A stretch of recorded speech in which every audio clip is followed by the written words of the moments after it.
డ్రైవర్లపై వేధింపులను నిరసిస్తూ చేస్తున్న రిలే నిరాహార దీక్ష 26వ రోజుకు చేరుకుంది. ఈ రిలే నిరాహార దీక్షకు మద్దతుగా రావులపాలెం రాజోలు యూనియన్ నాయకులు, సభ్యులు పాల్గొని సంఘీభావం తెలిపారు. అమలాపురం ఆర్టీసీ డిపోలో డ్రైవర్ గణేష్ రావును driver cum conductor service duty చేయాలని యాజమాన్యం వేధింపులు గురిచేస్తుందని, డ్రైవర్ బిఎస్ నారాయణపై విధించిన అక్రమ సస్పెన్షన్ను రద్దు చేయాలని డిమాండ్ చేస్తూ యునైటెడ్ వర్కర్ యూనియన్ ఆధ్వర్యంలో నిరసన చేపట్టారు. అనంతరం ఎన్ఎంయు ఆధ్వర్యంలో గేట్ మీటింగ్ నిర్వహించారు.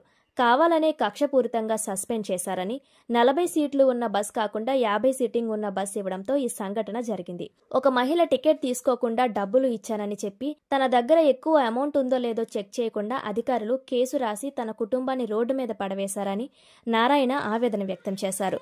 కోర్టు ఉత్తర్వులను అధికారులు తుంగలోకి తొక్కుతున్నారని, సస్పెన్షన్ ఎత్తివేసి విధుల్లోకి ఇద్దరిని తీసుకోవాలని యూనియన్ నాయకులు డిమాండ్ చేశారు. ఈ కార్యక్రమంలో యూనియన్ నాయకులు ఎండి ఔలియా, ఐవిడి సత్యనారాయణ, సిహెచ్ సతీబాబు, జిఎస్ఎన్ మూర్తి, ఎన్ రాజు, బిఆర్ కృష్ణ కుమార్, నాగరాజు తదితరులు పాల్గొన్నారు. నేషనల్ మజ్లిస్ జిల్లా కార్యదర్శి పందిరాము కూడా మాట్లాడుతున్నాను. ఏదైతే ఆర్టీసీలో ఉన్న 119 సర్కులర్ మాకు గతంలో ఉన్న ఎండి గారు మాలకొండయ్య గారు, సురేంద్రబాబు గారు తయారు చేసిన సర్కులర్ ఆర్టీసీలో విలీనం చేసిన తర్వాత గత ప్రభుత్వం పక్కన పెడితే ఈ సర్కులర్ని మేము ప్రభుత్వం విలీనం చేసిన తర్వాత మీకు అమలు చేయట్లేదని చెప్పి అమలు చేయకుండా అమలాపురం డిపో డ్రైవర్ నారాయణ ఏదైతే సిఎన్టీ రెగ్యులరిటీలో సస్పెండ్ చేశారో దాని మీద గత 32 రోజులుగా అమలాపురం డిపోలో గేట్ మీటింగ్ల ద్వారా, రెడ్ బెడ్జీల ద్వారా మేము ఉద్యమం చేస్తున్నాము. దాంతోపాటు 26 రోజులుగా రిలే నిరాహార చేస్తున్నప్పటికీ ఏ విధమైన ప్రతిస్పందన రాలేదు. 2 రోజుల క్రితం మా డిప్యూటీ గారు అయితే చర్చలు చేసి వారు చెప్పేది ఏంటంటే 119 సర్కులర్ సిఎన్టీ రెగ్యులరిటీలో మేము మాత్రం ఇంప్లిమెంట్ చెయ్యం, మిగతా డ్యామేజ్లు ఏదైనా చిన్నవి ఉన్నాయంటే మేము అమలు చేస్తామని. అంటే 119 సర్కులర్ ఉద్దేశమే ఎవరైతే తప్పు చేశారో తప్పుని మేము ప్రోత్సహించట్లేదు. ఒకవేళ వాళ్ళు చెప్పే భాష ఏంటంటే మీరు ఫ్రాడ్ చేస్తే మేము ఇవ్వాలా అని అడుగుతున్నారు. మేము దాన్ని ప్రోత్సహించట్లేదు. కానీ అనుకోకుండా ప్రయాణికులు తీయపోయిన దానికి కూడా డ్రైవర్ని బాధ్యం చేసో, అది కండక్టర్ని బాధ్యం చేసో సస్పెండ్ చేసే విధానం అయితే మానుకుని 119 ఏమైతే చెప్తుందో 119 సర్కులర్లు ఏం చెప్తుందంటే క్లియర్గా మీరు మొదటిసారి అయితే అతనికి 10 రెట్లు అతని టికెట్ రేట్ ఏదైతే ఉందో దాన్ని 10 రెట్లు వసూలు చేసి 1 సంవత్సరం ఇంక్రిమెంట్ పనిష్మెంట్ ఇవ్వాల్సి ఉండగా ఈ అమలాపురం డిపోలో మాత్రం అతన్ని సస్పెండ్ చేశారు. ఇక్కడే కాదు, కాకినాడ, ఏలేశ్వరం చాలా చోట్ల ఇలాగే ఉద్యమం 20 రోజుల నుంచి 15 రోజుల నుంచి 30 రోజుల నుంచి అనకాపల్లి డిపో అన్ని చోట్ల జరుగుతుంది. దీని మీద అయితే నేషనల్ మజ్లిస్ యూనియన్గా మేము తీవ్రంగా యాజమాన్య చర్యలు ఖండిస్తూ తక్షణమే బేషరతుగా అతని మీద సస్పెన్షన్ ఎత్తివేసి ఆ డ్రైవర్ని డ్యూటీ తీసుకోవాలని చెప్పి కోరుతూ. వీరు బిఎస్ నారాయణ, నేను అమలాపురం డిపోలో డ్రైవర్గా పనిచేస్తున్నాను.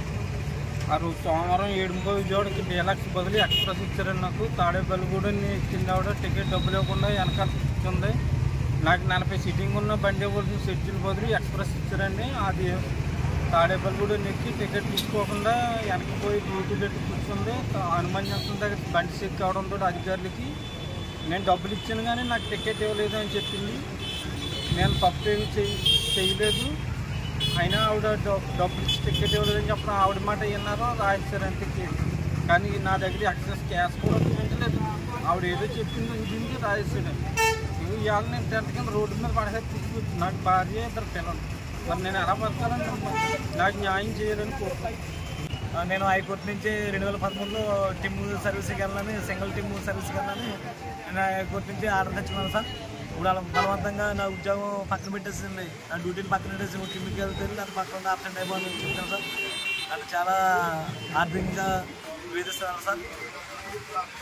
టిమ్ము నేను డ్రైవర్ ఉద్యోగం చేస్తాను సార్, కన్నడ ఉద్యోగం చేస్తాను సార్. 2 చేయలేను సార్.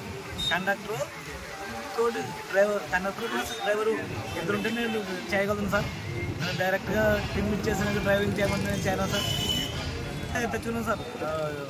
హైకోర్టు జడ్జిమెంట్ ఇచ్చింది సార్, అది కూడా ఇంప్లిమెంట్ చేయట్లేదు సార్. సార్ నన్ను బలవంతంగా టిమ్ సర్వీస్కి వెళ్ళండి వెళ్ళమన్నారు సార్. నాకు ఆల్రెడీ కోర్టు నాకు ఆటోస్ ఉన్నాయి సార్, అది కూడా పట్టించుకోవట్లేదండి.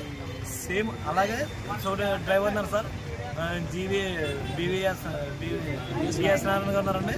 సేమ్ అలాగే ఆయన కూడా వెళ్ళాలంటే వాళ్ళు బలవంతంగా పంపించారు సార్. బలవంతంగా పంపించేసి కేసులు ఇరుక్కుని ఇప్పుడు 25 రోజుల నుంచి టెంట్లో ఉన్నాం సార్. మీ ద్వారా న్యాయం చేస్తారని కోరుకున్నాం సార్.